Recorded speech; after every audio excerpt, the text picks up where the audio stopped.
Continuamos aquí en Historias de Viva Voz. Estamos conversando con el contador público Bernabé López Padilla a propósito del movimiento del 68, analizando los acontecimientos y también la participación de la prensa justamente en la información y la desinformación de aquellos hechos que conmovieron al país y que de alguna manera lo impactaron en su estructura política, social, que en gran medida nos ha marcado, nos ha definido hasta el día de hoy.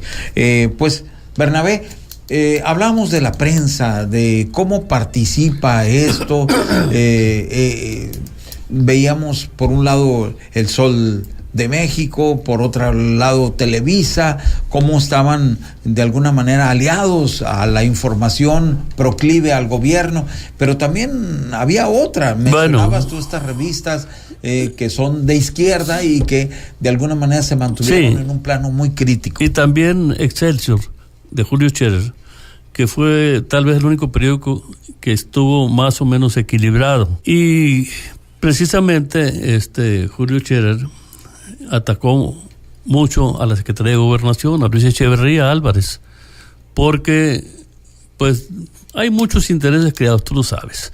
En la política hay muchos intereses y hay mucho manejo de dinero, etcétera, etcétera. El caso es que Luis Echeverría, en cuanto llegó al presidente, le dio golpe a Excelsior, casi lo quería desaparecer, y Julio Scherer salió junto con un equipo de personas, de periodistas de renombre, de prestigio, y formó Proceso. Y Proceso, pues definitivamente, pues de alguna manera se convirtió en un periódico, de una revista antigobiernista, fundamentalmente. Sí. Fíjate que el gobierno tampoco era monolítico. Yo recuerdo que se menciona siempre como un punto de referencia que Octavio Paz, por ejemplo, que era embajador de México en la India, renuncia justamente por esta respuesta represiva de parte del gobierno de Díaz Ordaz, y que él no quería ser parte de ese gobierno. Entonces renuncia a la embajada, y que posteriormente, cuando Echeverría como presidente da el golpe a Excelsior, manipulando el sindicato de trabajadores y con toda la fuerza del Estado para sacar al grupo de Julio Scherer, que se había mantenido siempre muy crítico respecto al gobierno y sobre todo los acontecimientos del 68 y sus consecuencias, pues también Octavio Paz, que era el que dirigía la revista Plural, él también renuncia a la revista Plural, a la dirección de la revista Plural, que era justamente una publicación del periódico Excelsior. Sí, efectivamente. Entonces le da una continuidad justamente en el ejercicio de la libertad la posición de Octavio Paz, y se convierte en un punto de referencia también, no solamente dentro del medio intelectual, sino dentro del medio político. Efectivamente, mira, volvemos a lo mismo de siempre, pues.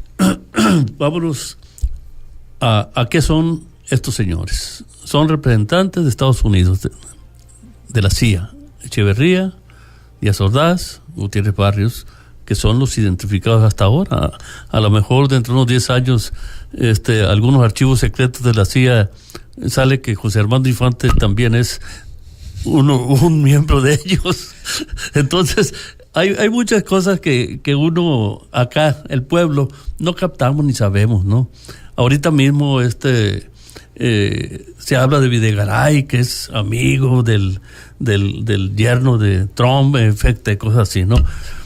Pero pues hasta ahí llegamos nosotros, no sabemos al fondo. Y pongo esto de ejemplo y me salgo del tema para que la gente que nos está escuchando pues se ubique en el contexto, ¿no? Porque hay muchos jóvenes que nos estarán escuchando ahorita, y es como cuando nosotros oíamos hablar de mi abuelito, por ejemplo, que era veterano de la Revolución. Ni nos imaginábamos cómo estaban las cosas entonces. Entonces, finalmente, la cuestión de la información siempre ha sido lo que a veces está disputando el poder, ¿no? Efectivamente. Dicen que la información es poder. Sí. Y en aquel momento estaba controlada en unas cuantas manos, ¿sí? Y por eso eran los que detentaban el poder político, el poder social, el poder económico, y que en la medida en que cada vez se tiene un acceso más, digámoslo así, más democrático hacia la información, pues entonces el poder empieza a desestabilizarse y empieza a repartirse, y son muchos intereses, a veces intereses creados, los que van viendo. Lo que sí estoy segurísimo, ¿no?, que la información presente, futura, nunca oirán tus oídos ni verán tus ojos que yo sea parte de la CIA, ¿no? Bueno, eso hasta que no se descubran los archivos secretos. Ahorita lo podemos decir. Ahorita, me acuerdo de una frase, ¿no?, que dice que lo único seguro es lo que ya pasó. Pues porque nos comentas del 68, ni siquiera eso. No, bueno, pues nada es verdad ni mentira, todo es según el color del cristal con que se mira, ¿no? Entonces, yo te puedo contar de 68 lo que yo viví, lo que yo sé, lo que me consta, pero definitivamente que hay muchas cosas que no sé. Y como decía un amigo, ¿no?, al referirse a los periodistas, que muchas veces a un periodista hay que pagarle porque no diga nada, que se quede callado nada más. No por lo que dice, ni por lo que escribe, sino para que no diga ni escriba. Entonces hay muchas cosas que no sabemos. Pues si el pueblo, que oye chismes muchas veces, por ejemplo ahora con el WhatsApp, el otro día que no sé qué, que en el WhatsApp, que no escribas cosas, que porque gobernación, que te van a quitar, que te van a encerrar, y puras tarugadas, ¿no? Pero desinforma, hay gente que la toma como que es cierto, ¿no? Como aquello que el 23 de septiembre se acababa el mundo y cosas así. Entonces, la verdad es que lo del 68 hay mucho que hablar, y lo único que nos queda ya en este momento es ver qué cosas positivas resultaron de eso. Sí, bueno, pero brevemente, en relación al 2 de octubre, la noche de Tlatelolco, ese momento en que había un meeting de estudiantes donde se congregaron trabajadores, amas de casa, niños, había ahora sí que una población muy diversa, que estaba ahí apoyando el movimiento estudiantil. Bueno, vamos a decir que yo no sé, y estuve allí. Porque yo no puedo saber si tú estás ahí como estudiante, como profesor, como albañil, como ingeniero, como doctor, o qué, o vives ahí. Porque tienes que recordar que allí, en el punto en que fue la masacre, vivía mucha gente, edificios gigantes como en Chihuahua, que ahí fue donde los oradores estuvieron. El edificio Chihuahua de la unidad Nonualco-Tlatelolco. Del Nonualco-Tlatelolco, sí, pues estamos hablando de Tlatelolco. Entonces, pero pues ahí estaba el Sinaloa cerquita, estaba otros edificios, muchos edificios, gigante, todo lo que se llamó en aquel entonces Ciudad Tlatelolco. Entonces, los soldados entraban a los departamentos ahí, tumbando puertas muchas veces, buscando supuestamente a estudiantes que se escondieron ahí. Entonces, estamos hablando de un abuso gigante, y solamente la gente que vivía ahí son los que pueden hablar con los pelos de la burra en la mano. Yo estuve ahí, pero yo salí corriendo. Yo no me detuve para ver quién estaba, quién no estaba, si eras hombre o era mujer el que estaba tirado en el suelo. Allí era sálvese el que pueda. Yo no fui héroe, definitivamente. Si nos ponemos en el plan de que los que corrimos somos cobardes, pues yo soy un cobarde.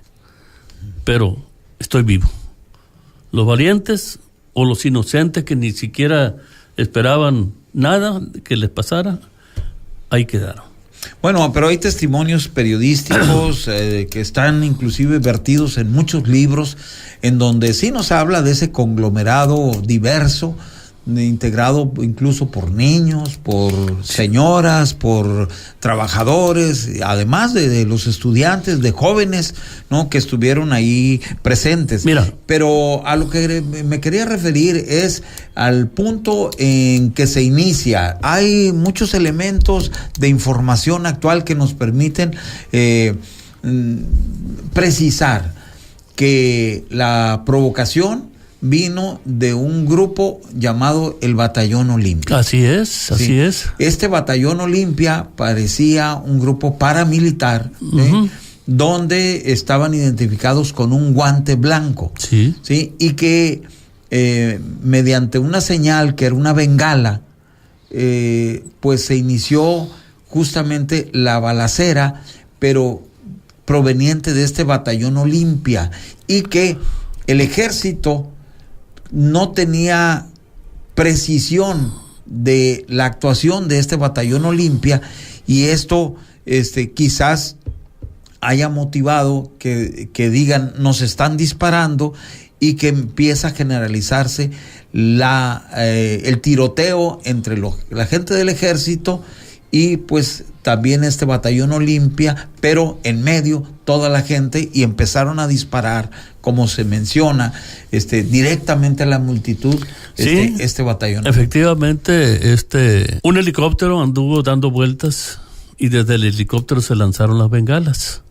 Eso sí está precisado. Ese helicóptero además era un helicóptero oficial de gobierno, ¿sí? De alguna corporación policial. Mira, unos dicen que el Batallón Olimpia lo formó Corona del Rosal, y precisamente con un guante blanco o un pañuelo blanco, esa era la cosa, se identificaban para pues no matarse entre ellos, ¿no? Pero que sí dispararon. Porque iban vestidos de civil. Sí, iban vestidos de civil, exactamente. Y dispararon contra soldados, murieron soldados ahí, quiero que sepas. Porque también nos has precisado que dentro de todo las manifestaciones, los mítines que se habían visto, y que incluso lo que pudiste observar y lo que ha trascendido en la información tanto periodística como de libros y análisis acerca de estos hechos, ningún estudiante ahí llevaba armas, ¿no? De tal manera que bueno, esto hacía imposible la generación espérame tantito. Sí. El que reconoció que llevaba arma fue Florencio López Osuna. Él dijo que llevaba una pistola. Sinaloense, por cierto. Y fue el primer orador de Aguacaliente de Gárate, ahí cerca de Mazatlán. Florencio, y esto te lo estoy diciendo no porque yo lo vi, porque leí. O sea, en estos 49 años, yo creo que los que estamos de alguna manera interesados en el tema hemos leído de todo, mucho. Pero en tu opinión, ¿consideras que los estudiantes, la mayoría, como Florencio López Osuna y otros, que quizás hayan traído alguna arma, como mencionas tú, la referencia de Florencio, hayan disparado, hayan... No. Mira, simplemente ayer expuse ahí unas imágenes y se veía todo lo que es la Plaza de las Tres Culturas, que ahora sí se llama, llena. ¿Cuántas personas habíamos ahí en ese momento? No sé, pero éramos miles. De todos esos miles, no creo yo que ni siquiera 10 hayan llevado armas. Y sé lo de Florencio porque él lo dijo en una entrevista que le hicieron. Entonces, tú viste la imagen de Florencio ahí junto a los elevadores en el edificio Chihuahua, destrozada su ropa, se le veían los calzones, la boca sangrante, la nariz sangrante, lo habían golpeado, ¿no? Porque le encontraron el arma. Y él lo dijo después, y mostré a Florencio ya, muchos años después, ya todo un señor. Cuando lo entrevistó Proceso, justamente cuando se desclasificaron las fotografías del 68 y que pudieron pues estar sí, él reconoció que llevaba armas. Por eso yo sé que Florencio llevaba armas. Pero yo no llevaba armas. Nadie de los compañeros que fuimos, porque de Automex, yo trabajaba en Automex, de allí los estudiantes salíamos en un horario especial. Los que salimos y fuimos allá a Tlatelolco, ninguno de nosotros jamás se nos ocurrió llevar un arma. ¿Por qué? No se trataba de eso, no íbamos a luchar, no íbamos a pelear contra nadie. Nuestras manifestaciones eran pacíficas. Lo que estábamos pugnando nosotros, y ahí me incluyo porque de alguna forma yo muy levemente participé. Los que sí participaron en serio y dieron la cara fueron los Tordesillas. Entonces, lo que podemos concluir a propósito de justamente de lo que ocurrió en ese mitin de Tlatelolco fue que fuerzas del ejército, quizás en contraposición unas con otras o desconociendo lo que podrían hacer unas y otras, se preparó una celada para provocar ahí la balacera, la matanza, la represión, y que de alguna manera esto obligara, ¿sí?, a una represión generalizada que detuviera, contuviera, que exterminara el movimiento estudiantil con miras al movimiento del 68. Pues mira, esa idea tuya me parece muy correcta, porque es a lo que hay que llegar. Yo sé, por lo que he leído, que se pretendía una marcha de Tlatelolco al casco de Santo Tomás, precisamente en rebeldía a todos los acontecimientos de lo que ya se ha hablado mucho, y que el ejército la iba a evitar. Nada más, era todo. Ahora, si a alguien se le ocurrió lo del grupo del Batallón Olimpia, que supuestamente era y estaba preparado para evitar una especie de golpe de Estado o una intervención como la que hubo en Alemania después, en unos Juegos Olímpicos. Te acordarás que hubo una matanza en una Olimpiada en Alemania. Entonces, tal vez eso era la información que tenía Díaz Ordaz y por eso se hizo eso. O sea, Díaz Ordaz dijo muy claramente que él asumía la responsabilidad histórica, civil y todo lo que tú quieras, porque él como presidente ordenó. Aún sin embargo, hay que decirlo que Díaz Ordaz estuvo unos días antes en Guadalajara y le dispararon en Guadalajara. Y se habla de que estuvo herido. Uh-huh. E incluso hay un libro de la tigresa Irma Serrano, que se dice era la amante de Díaz Ordaz, que ella narra que cuando regresó de Guadalajara, Díaz Ordaz fue ahí con ella a su casa y que llamó a Luis Echeverría y que le puso una de esas, como dicen, lo puso como palo de gallinero y le dijo asesino, porque supuestamente Echeverría fue el que ordenó lo de Tlatelolco. Ahí está, en Alcázar Amarrado o algo así se llama el libro de la Irma Serrano. Entonces, una de las cosas pues que nosotros, aquí está, en su quinto informe de gobierno en 69, Díaz Ordaz declaró: asumo la responsabilidad ética, moral, jurídica e histórica con relación a los hechos ocurridos el año pasado. Y sí, finalmente el presidente era el responsable en última instancia, ¿no?, de eso. Pero yo quisiera destacar ahora, una vez visualizado en términos genéricos los hechos del 68, es de qué manera nos van a impactar. Y aquí me gustaría que tú nos comentaras de qué manera el 68 ha sido, como se ha reiterado muchas veces, ha sido un parteaguas en la historia de México. Entonces me gustaría tu opinión respecto a esta idea. Bueno, pues yo creo que efectivamente antes y después del 68 son dos Méxicos distintos. Yo creo que, y me incluyo, porque anduve boteando en los camiones, cantando corridos y cosas así para captar dinero y la gente respondiéndonos positivamente, que nosotros como estudiantes en el 68 movimos conciencias ciudadanas, que hubo una reflexión de los ciudadanos en México a partir de 68 como para hacer un cambio.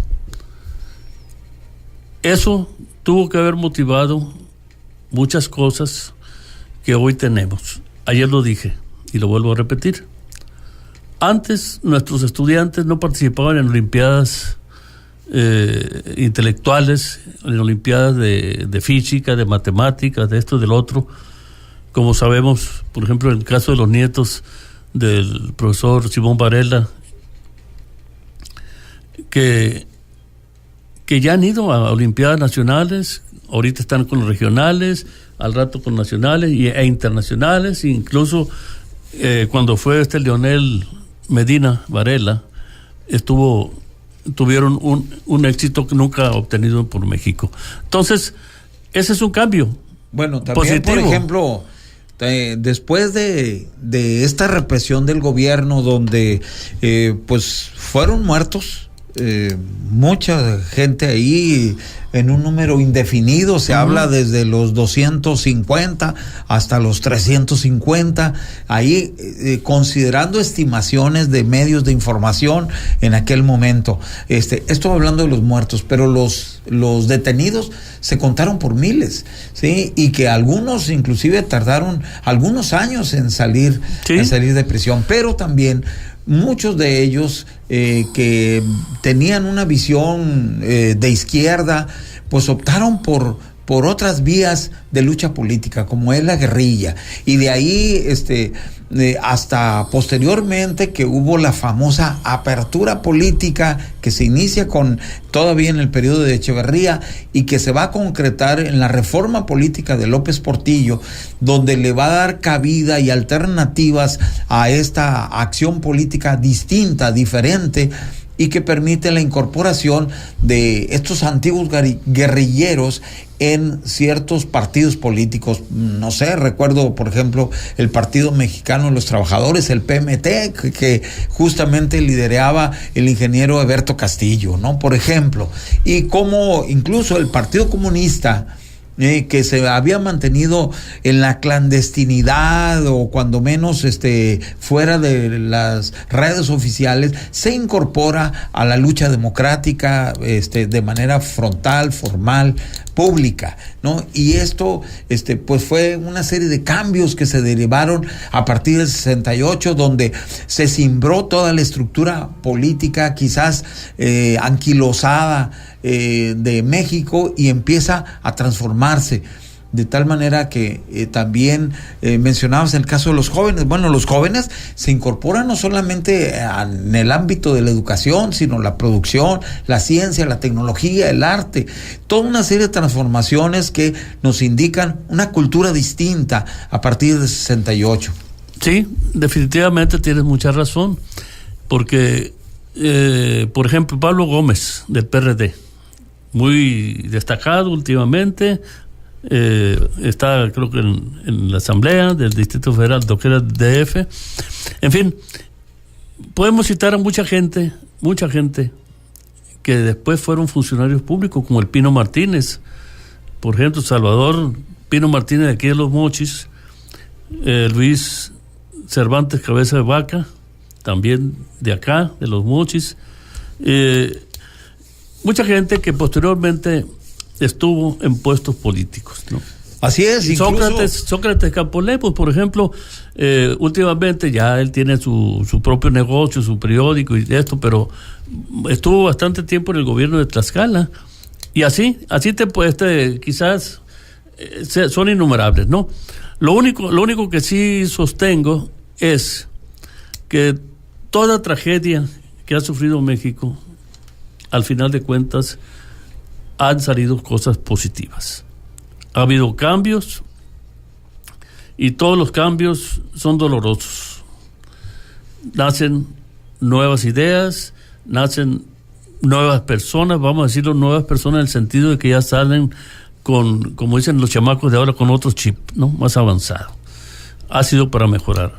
México, creo yo que con todo lo que nos ha pasado, ha avanzado. Con todo lo que se diga en contra de los gobiernos, ha avanzado. Ahora, no hay que olvidar que tenemos la influencia de Estados Unidos. Y, por ejemplo, Estados Unidos nos acusa, sobre todo este presidente Donald Trump, de que la gente que va allá son gente mala. No es cierto. Miente, porque va más gente buena que mala. Y si México ha metido droga y sigue metiendo droga, es porque Estados Unidos lo ha permitido, y que vengan a detenerme y matarme si quieren. Pero la prueba más cerquita la tenemos ahora en Las Vegas, con el loco ese que mató un montón de gente. ¿Qué pasa? Estados Unidos tiene un pueblo enfermo de droga, y el día que México no le provea de droga, ese día no va a haber uno como hoy lo hay en el asunto de Las Vegas, de no sé cuántos muertos y miles de heridos, sino va a haber millones en Estados Unidos. Entonces, México tiene gente buena, México tiene una juventud que tiene que ponerse las pilas para salir adelante y hacer más de lo que nosotros, nuestra generación, ha hecho. Yo creo que tú y los de la tercera edad que estamos ahorita en este mundo, hemos aportado algo y nos ha tocado vivir muchas cosas de México, y creo que la gran mayoría de esa gente ha aportado para bien, ha trabajado para bien. Si nos escuchan ahorita compañeros ejidatarios, obreros, señores agricultores, empresarios y todo, son gente trabajadora, son gente de bien, que están aportando su trabajo, su esfuerzo. Que en el caso de los ejidatarios, por ejemplo, y agricultores, las cosechas no están pagadas en su exacta dimensión como debe ser, que cada día las cosas están más caras y el pago por las cosechas cada día se va más para abajo, que porque la ley del mercado internacional es un problema que el gobierno federal debe atacar para que la gente siga trabajando, que no se espere a que la gente explote como explotó en 1910. Bueno, estamos por concluir el programa y yo quisiera hacerte la última pregunta al aire, que es, estamos en el año 49 de aquellos hechos del 68. ¿Cómo te gustaría que llegáramos a los 50 años? ¿Qué es lo que piensan las nuevas generaciones, los jóvenes respecto a esto? Brevemente, porque ya estamos sobre el tiempo. Muy bien, pues yo lo que quisiera pedirle a todos los jóvenes es que razonen, que solamente pensando en forma positiva, México puede avanzar. Que reflexione, que ponga inteligencia, sobre todo ahora en 2018, porque vienen elecciones, en que vayan a votar, que no se dejen llevar por esos que invitan a no votar. No, vayan a votar, pero que su voto sea muy razonado y ponga a la persona más idónea en el puesto. Yo no hablo de ideología, no hablo de partidos, simplemente investiguen, analicen, tienen la capacidad para hacerlo y pongan, cada quien vote por la persona que consideren más conveniente para México, porque no son tan solo ustedes, sino los hijos que van a tener o tienen y los hijos de sus hijos. Muy bien, pues esto es sin duda alguna una de las consecuencias también del 68, esta disposición hacia la democracia que todavía tenemos que seguir perfeccionando. Y con esto llegamos al fin de Historias de Viva Voz, una conversación con el contador público Bernabé López Padilla a propósito del movimiento del 68 a 49 años de distancia. Agradecemos a René Cardona en controles y a usted. Lo esperamos el próximo miércoles a las 7 y recuerde la repetición los domingos a las 7. Aquí se despide José Armando Infante y nos escuchamos en la próxima. Hasta entonces. Es así como finaliza este profundo recorrido por la historia de nuestra ciudad y región. La Comisión de Historia y Cultura de Los Mochis presentó Historias de Viva Voz. Hasta la próxima emisión.